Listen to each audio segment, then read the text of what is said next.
Bună ziua, dragii mei! Bine ați venit la un nou capitol al cursului, lecția cu numărul 5. Astăzi vom începe să vorbim despre prima carte, Turnul. Turnul este o carte care sperie destul de mult anumite persoane când iese în etalare, dar nu este nimic de speriat. Da? Turnul reprezintă, pentru mine cel puțin, arhetipul iluminării, a trezirii spiritului înaintea materialului. Spun asta pentru că în această imagine avem doi regi care cad din acest turn pentru că i-a lovit un trăsnet, da? După cum putem vedea, care le-a distrus castelul de fildeș pe care îl construiseră. Adică aceste persoane trăiau cumva într-o aparență, într-o minciună, de ce nu, în acel, între ghilimele, castel de fildeș, da? În care nu mai aveau contact cu cei din jurul lor și asta ne duce, să spunem așa, să vedem în viața noastră care este aparența pe care încercăm să o păstrăm și care este acțiunea pe care trebuie să o luăm, adică să zicem, să ne eliberăm de această aparență sau această situație care, indiferent cât am încercat să o păstrăm, că aparența să o păstrăm că este ok de viața noastră, ea este șubrezită de mult timp, dar ne complacem acolo, da? Ei bine, când apare turnul, este momentul să conștientizăm că ceva în viața noastră nu e ok și că trebuie să ne eliberăm de acel ceva care ne produce un haos, pentru că turnul vine cu energia haosului. De fiecare dată când apare ne arată o imagine de genul ăsta. Putem să vorbim, ca în orice altă arcană, despre cele trei aspecte ale acestei cărți. Ne poate vorbi despre energia ta sau a altei persoane, ne poate vorbi despre o acțiune sau ne poate vorbi despre un eveniment. Dacă vorbim despre energia ta, ne vorbește despre, sau a unei alte persoane, este energia unei persoane trezite, o persoană care și-a dat seama că ceva se întâmplă și că trebuie să ia măsuri în viața ei, da? Dacă ne vorbește despre o acțiune, poate fi o acțiune, hai să spunem, surprinzătoare, pentru că te poți surprinde chiar și tu făcând ceva ce n-ai făcut până acum sau făcând o nefăcută, de ce nu, poate fi și asta, depinde de cărțile de care este înconjurată această energie, da? Pentru că reprezintă cumva haosul, putem spune că depinde de celelalte cărți unde ne aspectează dacă este o trezire sau dacă este un haos, da? Cam asta este ideea. Ne poate vorbi despre un eveniment, de exemplu, acel eveniment haotic care vine așa pe nepusă masă în viața noastră, ceva se întâmplă brusc și dintr-o dată ori provocăm noi acest eveniment, ori este provocat de Dumnezeu, de univers, de cum vrei tu să-l numești, pentru că e nevoie aici de o eliberare. Cineva trebuie să se elibereze în funcție de ce spun celelalte cărți, ne spune de ce anume trebuie să ne eliberăm. Acel eveniment vine brusc și dintr-o dată este foarte clar și noi trebuie să înțelegem că trebuie să facem cumva, să scăpăm de anumite lucruri din viața noastră ca să revină pacea, da? Pentru că următoarea carte după turn este Steaua, care ne vorbește despre pace. Așadar, fraza cu care vine cartea turnului este: îți place sau nu, trebuie să renunți la atitudinile și credințele învechite și să-ți dai seama că bazele pe care ți-ai construit viața nu sunt decât aparențe. Este foarte important de înțeles acest aspect al cărții Turnul. Este o carte care ne invită să reflectăm asupra presiunii cu care ne confruntăm. Nu contează că e la locul de muncă, că e în iubire, că e într-o relație de prietenie. Vorbim despre o presiune cu care ne confruntăm, acest eveniment, da, despre care vorbeam mai devreme, și ne invită să renunțăm la ceea ce vedem că nu se mai susține sau că nu se mai susține cu o bază solidă. Atunci când vezi că ceva în viața ta dă semnale că se năruie, te vei trezi, iar dacă nu te vei trezi, universul te va trezi și vei înțelege că degeaba încerci să ții în picioare ceva ce e distrus de mult. Din nou vorbim de, nu contează despre ce vorbim, că e la locul de muncă, că e într-o relație de iubire, că e într-o relație de prietenie, este momentul să-ți dai seama că nu mai trebuie să încerci să ții în picioare ceva care este oricum distrus de mult. Ne spune să ne eliberăm, da? Nu este o pedeapsă, ci este soluția cea mai bună la problema cu care te confrunți. Dacă vorbim despre sănătate, această carte ne vorbește despre rupturi, fracturi, dragii mei, fracturi osoase, da? Accidente, amețeli poate fi din nou sau anemie, ceva care să ne provoace amețeli. Aceste două persoane căzând pur și simplu din acest tur ne poate duce cu gândul la amețeli. Ai probleme cu înălțimea, de exemplu, ar putea să fie, da? Acum, hai să vorbim un pic despre combinațiile de cărți. Există combinație între turn și moarte, cartea Moartea, de exemplu. Hai să văd dacă o găsesc repede aici. Ok, am găsit-o. Turnul și moartea ne arată o situație complicată care ne duce la un colaps. Dar există posibilitatea ca această situație să se schimbe închezând anumite capitole din trecut. Moartea vine întotdeauna cu lecții din trecutul nostru, cu schimbarea acestei situații complicate, colapsante pentru noi, sufocante, da? Deci există posibilitatea să se schimbe situația în momentul în care ești pregătit să te renovezi, să renovezi ceva în viața ta, să eliberezi acel trecut haotic, sufocant pentru tine.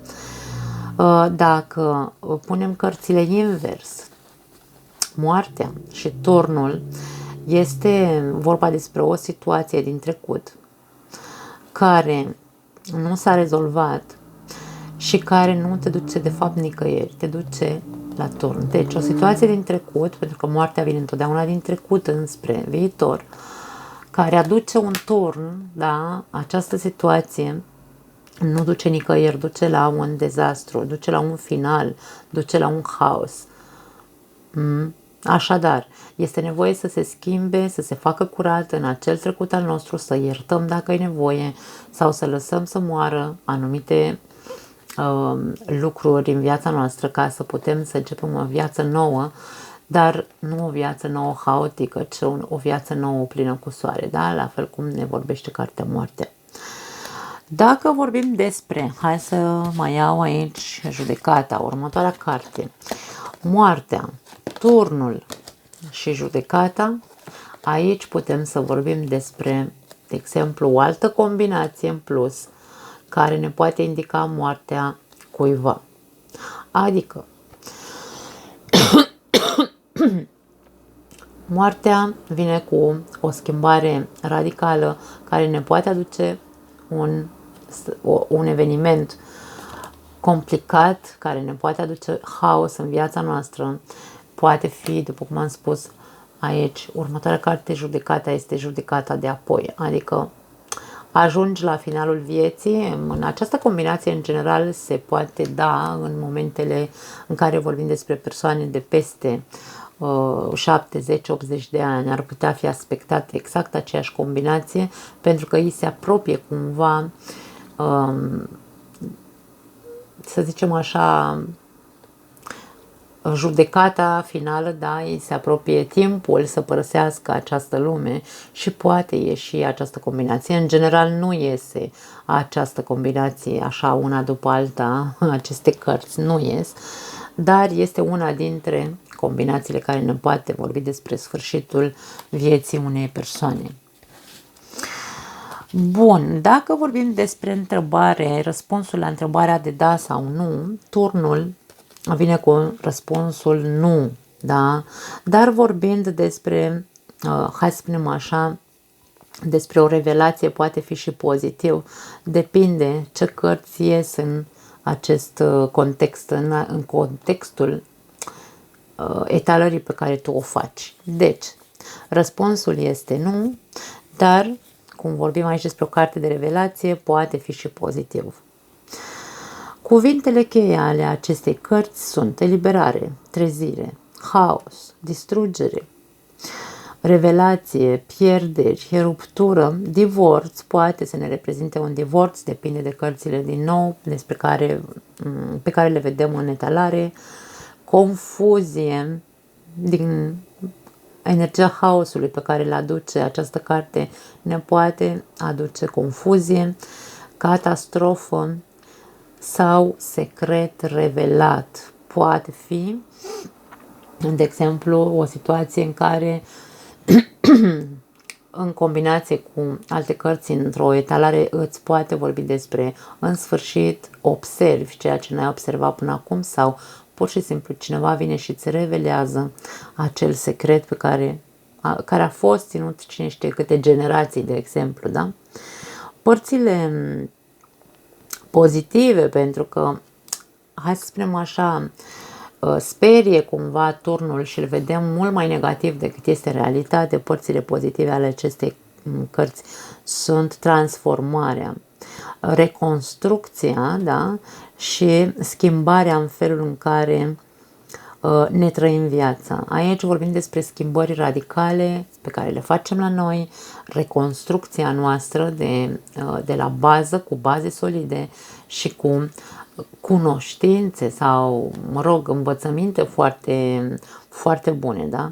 Deci vorbim despre o transformare, de fapt. Cartea turnului vine cu o transformare totală a vieții noastre sau a personalității noastre. Dacă vorbim despre bănuți, de exemplu, poate fi o probă. Cartea turnului poate veni cu o probă financiară, poți fi pus la probă, se încearcă să nu, așa că încearcă și tu să nu greșești sau să mergi în contra normelor impuse. Este o carte de precauție din punct de vedere financiar, pentru că e posibil să nu fim atenți și să cheltuim mai mult, e posibil să nu fim atenți că, de fapt, firma la care lucrăm e posibil să, nu știu, să se ducă pe râpă în câteva luni și noi să nu conștientizăm. Deci vorbim aici de precauție, da? E nevoie să fii precaut când apare cartea turnului. Bun, trecem mai departe la cartea Steaua. Cartea Steaua este arhetipul purității și a sincerității. Este cea mai dezbrăcată arcană dintre toate. Vorbim despre a fi exact așa, după cum spune arhetipul, să fii pur. Nu spun ce în gușă și în căpușă, spun puritate, să fii sincer și pur în tot ceea ce faci, în tot ceea ce oferi. Bineînțeles că și această carte vine cu cele trei aspecte, ne poate vorbi despre energia ta sau alte persoane, ne poate vorbi despre o acțiune, ne poate vorbi despre un eveniment. Dacă vorbim despre tine ca persoană sau despre o altă persoană, aici avem o persoană foarte sinceră, o persoană care mie îmi place să spun că este un vindecător. Această persoană poate reprezenta un medic, un psiholog sau cel puțin are vocație de vindecător, da?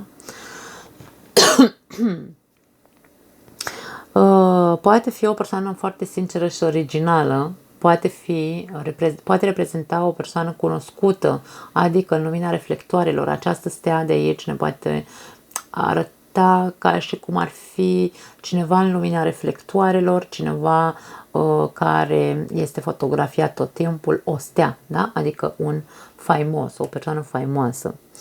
Dacă vorbim despre o acțiune, această carte vine cu acțiunea, hai să spunem așa, acțiunea vindecării. Vine cu, în primul și în primul rând, acțiunea este să te centrezi și să mergi înspre a vindeca tot ceea ce e nevoie de vindecat în viața ta, de a te reconstrui după ce a trecut turnul în viața ta, ți-a dat viața peste cap cumva, ți-a produs un haos, este nevoie să înțelegi, să ierți, să vindeci. Asta este acțiunea pe care trebuie să o faci în momentul în care ai un haos, să spunem așa, în viața ta. Dacă vorbim despre un eveniment, aici vorbim despre un eveniment de pace și liniște, da? Se așterne în viața ta echilibrul, se produce vindecarea dacă ai avut probleme de sănătate și e vorba de a te purifica. Într-un fel sau altul, evenimentul care vine în viața ta poate fi unul de bun augur, adică poate fi ceva care într-adevăr în sfârșit simți și tu că te liniștești. Este un element de pace aici, un eveniment pacific. Fraza cu care vine această carte este: crede în tine, în intuiția ta și în forța universală. Lasă-te ghidat și nu-ți pierde niciodată speranța că totul se va îmbunătăți în viața ta. Încerc să acopăr această carte pentru că îmi imaginez că o să ne taxeze YouTube-ul, da? Bun. Această carte este o carte care ne invită să fim sinceri, deschiși și să ne căutăm drumul în viață, lăsându-ne inspirații de ceea ce este pur în interiorul nostru. Deci, purificarea, dragii mei, cu această energie trebuie făcută întâi înăuntru nostru și apoi să exteriorizăm acea purificare, da?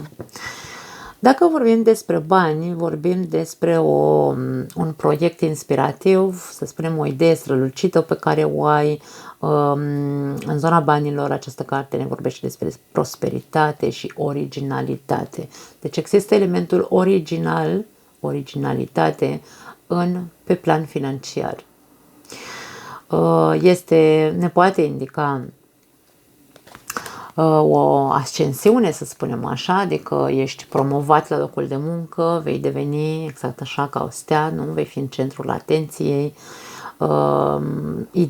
Sunt idei foarte clare pe care le ai, vin soluții la probleme tale financiare în cazul în care ai avut probleme. În general vorbim despre echilibru și abundență pe plan financiar.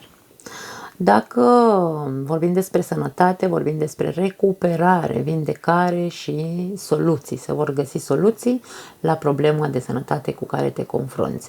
Pentru unele situații depinde de ce cărți mai avem în jurul nostru. Putem să vorbim despre, pe planul sănătății, vorbim despre,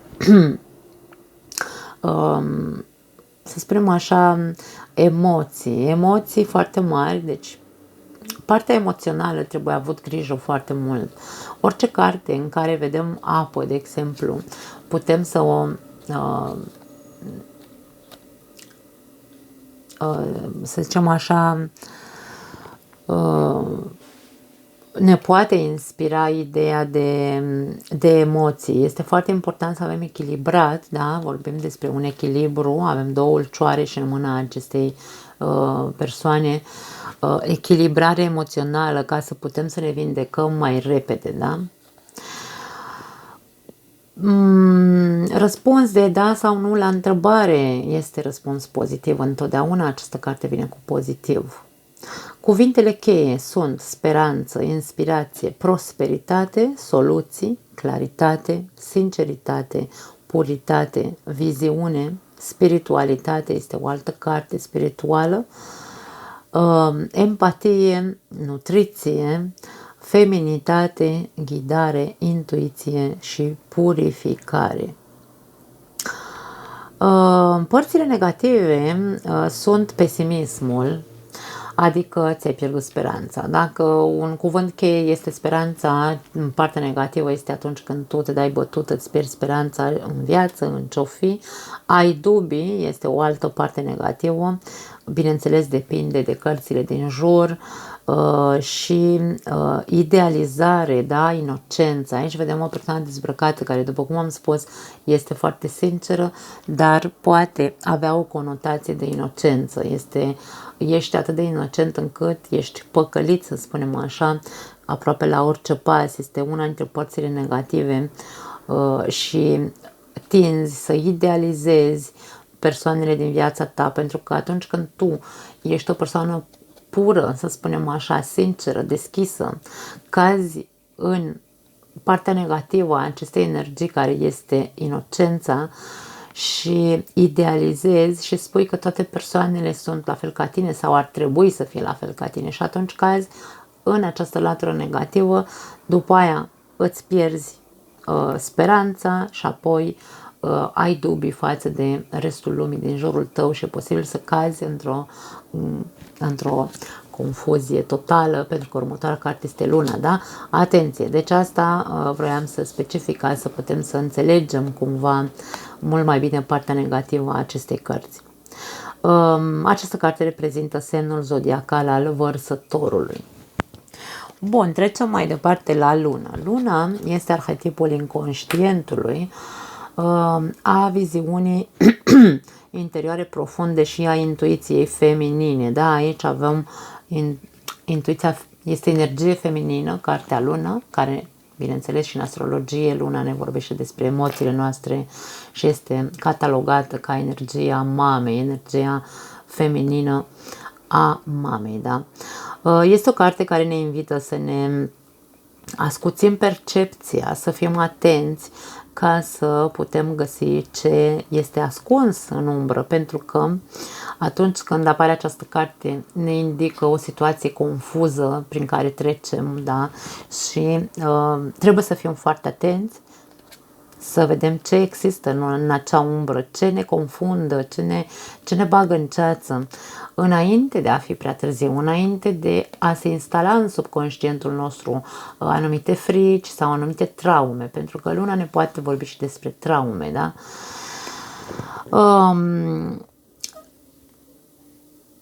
Această carte ne invită să ne ascultăm intuiția, după cum am spus, în momentele de confuzie și să observăm originea problemei. De unde vine această confuzie? Trebuie privit foarte, foarte adânc. Să nu ne conformăm cu informații superficiale, indiferent ce se întâmplă în viața ta, că este un eveniment surpriză care, de exemplu, te bagă în ceață și nu știi cum să reacționezi. Este nevoie să observi originea, da, acelui eveniment. De ce mi se întâmplă mie acest lucru? Este foarte important să ne întrebăm ce frică am sau de ce mi-e frică în momentul, de ce am simțit frică în momentul evenimentului, da? Dacă ne indică o acțiune, că are acele 3 caracteristici și această carte, dacă ne vorbește despre o acțiune, este o acțiune de a, hai să spunem așa, trebuie să acționăm în profunzime, să mergem în miezul problemei și să descoperim, să punem în lumina soarelui, da? Să punem în lumina soarelui ceea ce de moment nu vedem. Acțiunea noastră este în a scormoni, dacă vrei. Scormonești în trecut, scormonești în originea problemei cu care te confrunți, ca să vezi cum să scoți la lumină ceva ce deranjează sau te ține în ceață, da? Dacă ne vorbești despre energia ta sau energia unei alte persoane, reprezentând o persoană, această energie ne poate vorbi despre o persoană, hai să spunem, um, misterioasă, secretoasă,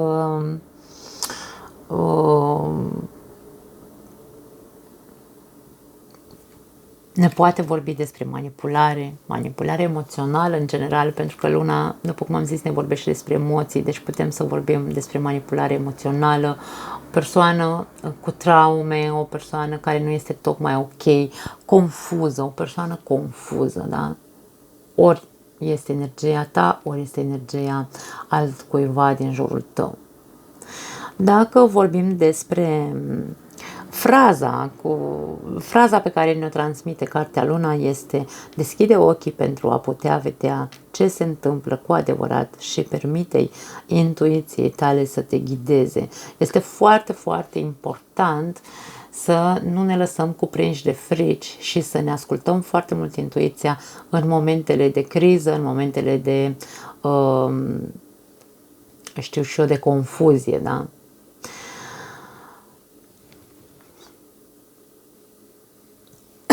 Dacă vorbim despre sănătate, vorbim despre confuzie mentală și emoțională, traume adânci ascunse, anxietate, depresie, inclusiv nebunie, da?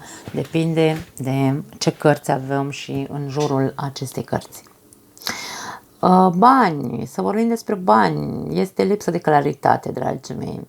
Este un adevăr ascuns, pot fi inamici ascunși, dar această carte pe plan financiar ne spune să nu luăm decizii rapide, să ne ascultăm din noi intuiția și să credem în intuiția noastră, da? Deci aici fricile, indiferent cât de mari sunt, trebuie să învățăm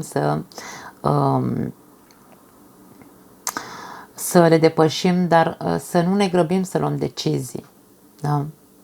Întrebare de da sau nu este răspuns negativ. Această carte are mai multe conotații, să spunem așa, negative decât pozitive. Combinații. Cred că am vorbit despre... Când am descris diavolul, cred că am vorbit despre această combinație, dar nu mai mi-aduc aminte, așa că am să repet și aici. Diavolul cu luna ne vorbesc în combinație, așa, primul, diavolul, și al doilea, luna, sunt persoane rău intenționate care încearcă cumva să miște energii negative în jurul tău. Pot fi energii de invidie cu care, nu știu, știți cum e, se spune câteodată că cineva se uită urât la tine sau invidia îl mănâncă pe dinăuntru atât de tare încât energia pe care această persoană o emană către tine este una foarte negativă și poate această combinație să ne arate o persoană rău intenționată ca să-ți meargă rău și ție. Nu neapărat că ne vorbește despre farmece, ci pur și simplu o persoană care este răutăcioasă din natura ei, da? Și caută să-ți facă rău. Luna în combinație cu orice regină, nu contează, am luat-o pe prima care mi-a căzut în mână, în combinație cu orice regină, cu împărăteasa sau cu marea preoteasă, da? Hai să le căutăm ca să rămână un pic mai clar. Împărăteasa și marea preoteasă. Deci, orică este în această combinație cu oricare dintre regine, orică este în combinație cu marea preoteasă, orică este în combinație cu împărăteasa, vorbim despre manipulare feminină, da? Deci aici vorbim despre acea manipulare prin senzualitate, pentru că fiind vorba despre energii feminine, femeile în general atunci când vor ceva sau au ceva de câștigat de la cineva, își activează instinctiv această formă de manipulare prin senzualitate sau sexualitate și această combinație, da, ne poate arăta acel stil manipulativ feminin. În combinația de marea preoteasă cu luna poate fi o mamă manipulatoare, poate fi o mamă acaparatoare, poate fi o mamă care induce foarte multe frici sau o mamă care te ține sub papul cu ei, să spunem așa, chiar dacă tu ești o persoană de 40 de ani, tu încă ții cont de ce spune mama, pentru că ea are foarte mare putere de manipulare asupra sentimentelor tale. Vorbim despre arhetipul mamei, feminin, arhetipul mamei și aici, da. Așadar, dragii mei, atenție la aceste combinații. Cuvintele cheie ale lunii, ale cărții Luna sunt secret, mister, lipsă de claritate, noaptea neagră a sufletului, da? În combinație cu, de exemplu, cinciul de cupe. Dacă combinăm Luna cu cinciul de cupe, este noaptea neagră a sufletului. Dacă mai e și turnul, ar putea să fie că noaptea aia nici măcar, nu că nu închizi un ochi, ci este un coșmar pentru tine. Depinde că e 5 de cupe, că e 9 de spade, că e 10 de spade, această combinație ne poate vorbi despre acea noapte în care ne sufocăm de durere, da? Alte cuvinte cheie sunt subconștient sau inconștient, coșmar și, după cum am spus, mamă. Părțile, hai să spunem așa, negative ale acestei cărți, dacă se mai poate numi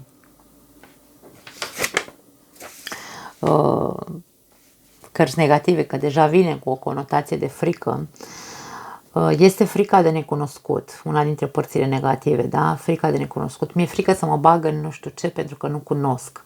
Când Luna ne reprezintă confuzie, este confuzia către ceva anume. Poate vrei să faci un curs și nu știi. Și în momentul în care nu cunoști acel ceva sau vrei să pleci într-o călătorie și nu cunoști zona și ți-e frică de necunoscut, da? Poate fi ca să înțelegeți un pic mai bine.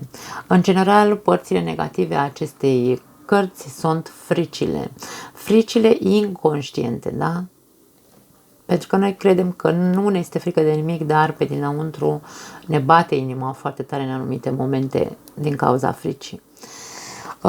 O altă parte negativă este incertitudinea, pentru că nu știm ce ne așteaptă în următoarea etapă a vieții noastre, da? Negație este o altă parte negativă. E ca și cum nu vrem să vedem sau nu putem, din anumite motive, nu putem să vedem sau nu vrem să vedem ce se întâmplă cu adevărat în viața noastră. Și atunci intervine negația și spunem nu e adevărat, oricine ți-ar spune ceva, tu negi în continuare, cam asta, și trăiești în continuare în ceață. Asta vrea să ne spună, da? Reprezintă semnul zodiacal al peștilor. Bun, trecem mai departe. Cartea Soarelui, cea mai pozitivă carte din tarot.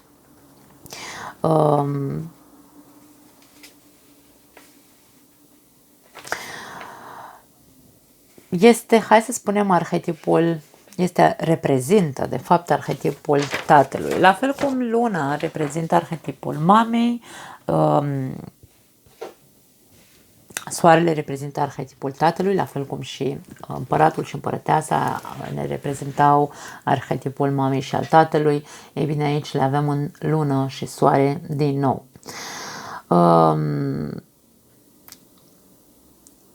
Arhetipul tatălui, care este, bineînțeles, să nu uităm, fântâna de căldură și lumină ce dă viață.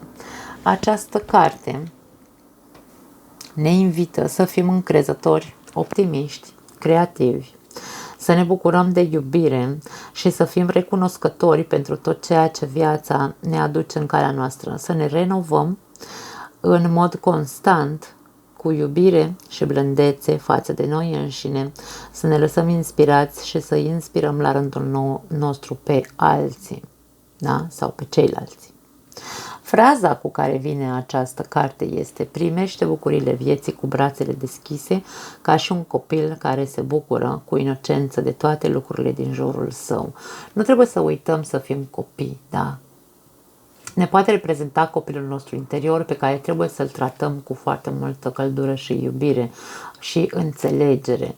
Trebuie să fim blânzi cu copilul nostru interior. Bineînțeles că ne arată cele 3 aspecte despre care am vorbit în fiecare carte. Ne poate vorbi despre energia ta sau alte persoane din viața ta, despre o acțiune sau despre un eveniment. Dacă se referă la energia ta sau alte persoane din jurul tău, vorbim despre o persoană extraordinar de deschisă, de sinceră, de optimistă, de veselă, se bucură de absolut orice în viața ei, tot ce este, hai să spunem așa, cum se spunea la noi,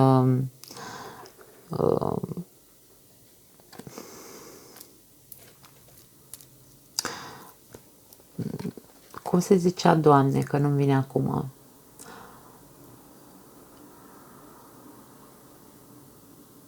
Sufletul petrecerii, da, nu-mi ieșea. Asta este cumva energia solară a unei persoane, da?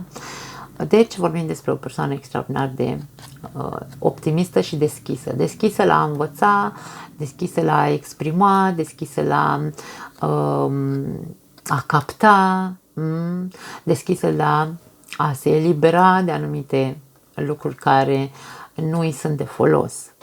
Dacă vorbim despre o acțiune, vorbim despre o acțiune blândă, o acțiune de ajutorare, de exemplu, este o carte care ne arată intenția de a-i ajuta pe ceilalți, de a-i vindeca într-un fel sau altul, dacă vreți. Iar dacă vorbim despre un eveniment, este un eveniment fericit, un eveniment minunat, foarte important în viața noastră, poate fi nașterea unui copil, de ce nu, poate să ne vorbească despre un eveniment de succes, adică să ai succes la locul de muncă, prosperitate, abundență, evenimente extraordinar de pozitive se întâmplă în viața noastră atunci când apare soarele. Dacă vorbim despre sănătate, ne vorbește despre evoluție favorabilă, despre vindecare, despre recuperare, da? Persoanele care, de exemplu, au avut probleme de sănătate, aici avem confirmarea că se produce vindecarea, recuperarea, da? Ne mai poate vorbi la sănătate despre persoane care au probleme pentru că sunt afectate de lumina soarelui, da? Alergie solară se numește. Sau se ard foarte repede la căldura soarelui. Dacă vorbim despre bănuți, aici vorbim despre succes, câștig financiar, prosperitate, nu știu, ești, să spunem așa, văzut foarte bine la locul de muncă.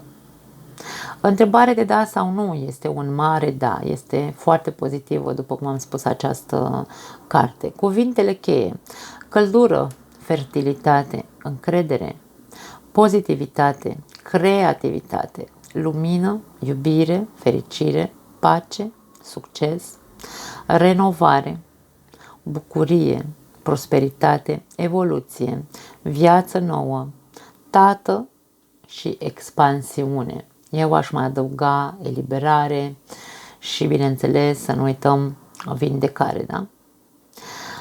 Părțile negative ale acestei cărți sunt inocența, pentru că aici, după cum am spus, vorbim despre un copil sau copilul interior, îmi era să-mi scape cartea. Deci, inocență, orgoliu sau ego foarte inflamat, pentru că soarele este centrul universului, să nu uităm, da, este fântâna de căldură și lumină ce ne dă viață, după cum am zis la început. Așadar, putem să fim foarte egocentriști sau putem să fim foarte orgolioși de unde am ajuns în viață, dar să fim atât de plini de noi încât să nu ne mai vedem cumva lungul nasului. Da? Atenție că poate să ne vorbească despre această latură negativă a noastră. După cum am spus, soarele este centrul universului și prea mult soare arde, pârjolește, da? Așadar, dragii mei, prea mult soare în exces, adică prea mult ego inflamat, face rău în jurul nostru. Este ceea ce trebuie să înțelegem. Este o altă carte care ne vorbește despre zodia leului, asta în cazul în care nici nu mai știu dacă m-am zăpăcit, pentru că încerc să fiu foarte concentrată când fac aceste episoade. și cartea Forța, nici nu știu dacă am etichetat-o ca fiind zodia leului, dar vorbim și aici tot de a doua reprezentantă, a doua carte reprezentantă a zodiei leului. Bun, trecem mai departe la cartea Judecata, care ne vorbește despre arhetipul judecății finale, adică judecata divină, ultimul, să spunem așa, atunci când ajungem în fața lui Dumnezeu sau la Sfântul Petru, cum vreți voi, să ne tragă la răspundere cumva, da? Este ultima probă, vine mie să spun de foarte multe ori, cataloghez această carte, este o carte a karmei, dar asociez foarte mult cu proba de dinainte, de a te realiza din punct de vedere, să spunem așa, de a te individualiza, de a crește foarte mult, să ajungi aici la cartea Lumea, care este succesul suprem, da? Creșterea supremă a unei persoane, individualizarea, după cum am spus. Așadar, Judecata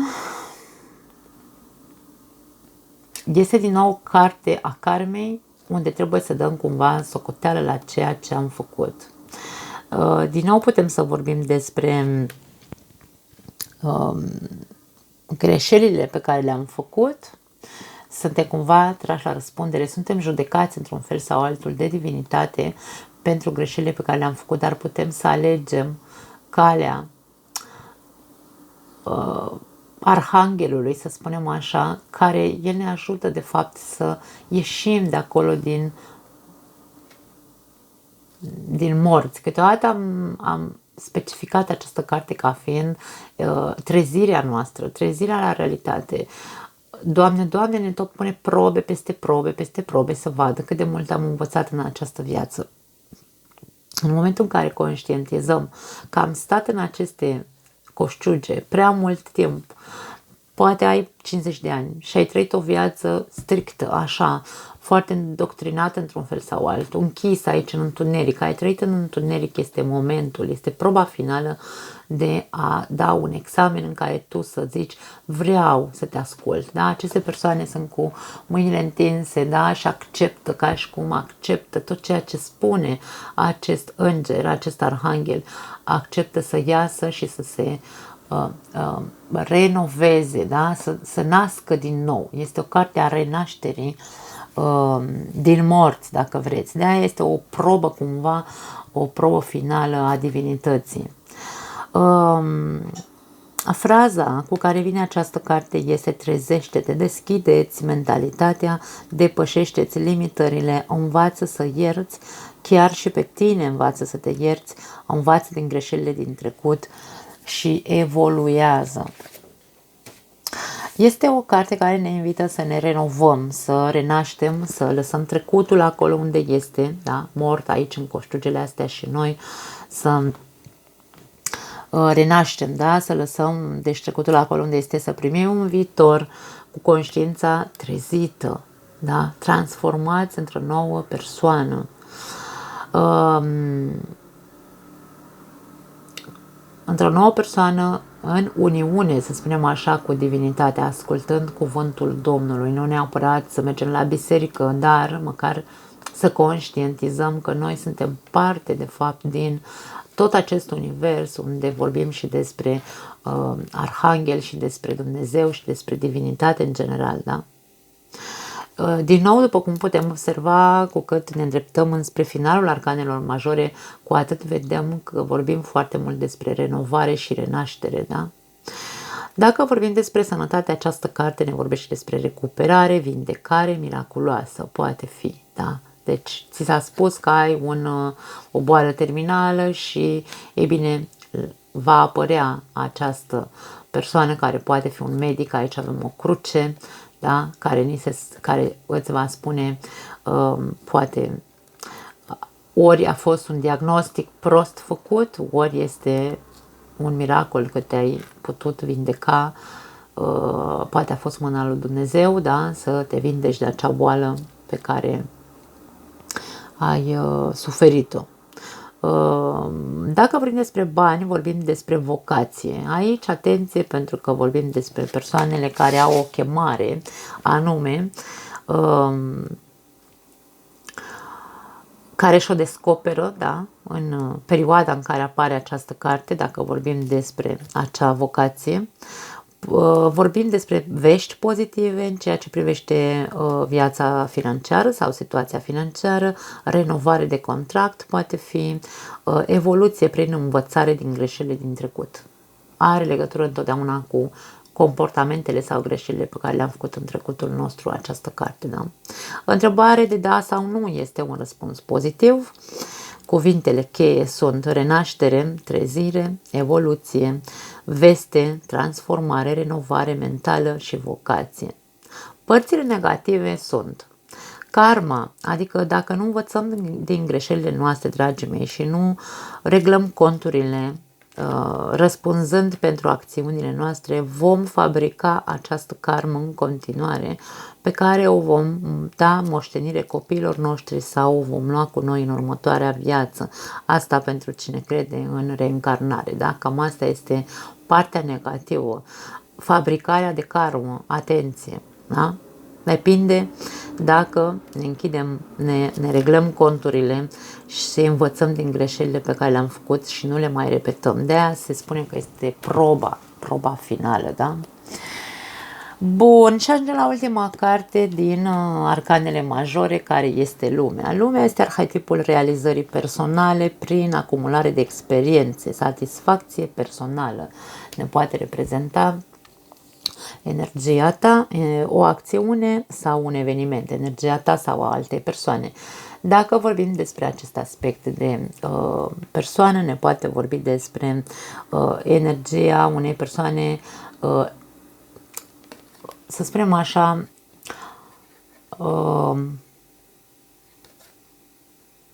cu un statut, o persoană care a ajuns pe propriile forțe, pe propriile evenimente pe care le-a trăit. Aici avem din nou cele 4 energii în colțul acestei cărți. Vorbim despre o persoană care transmite o energie de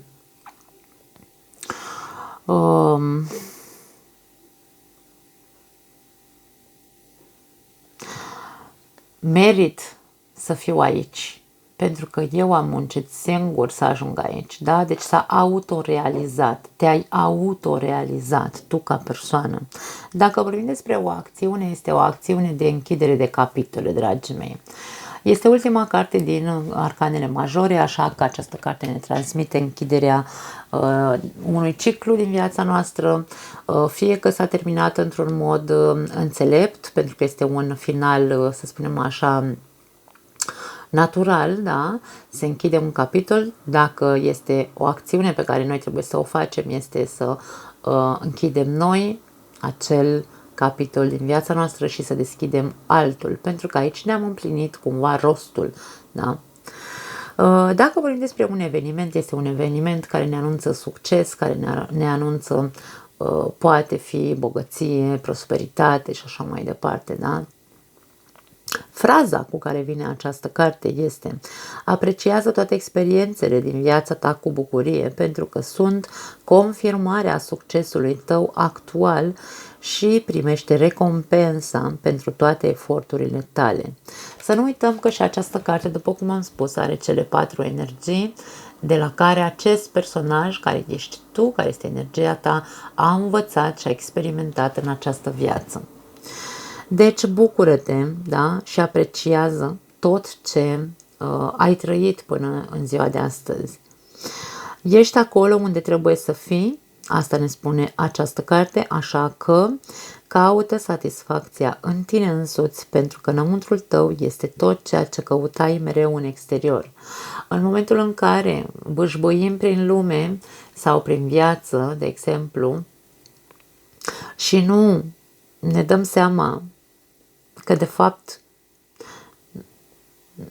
nu ne dăm seama că noi căutăm în exterior acea fericire pe care deja o avem în interiorul nostru. Așadar, este o carte care ne invită să ne recunoaștem meritele noastre, să ne acceptăm în totalitate așa cum suntem și să mergem în direcția în care dorim, pentru că am făcut o muncă intensă cu noi înșine ca să ajungem să ne individualizăm și să ne maturizăm. Este o carte de totală maturizare, da? Și de totală înțelepciune, ca să rămânem cu cuvântul înțelepciune aici.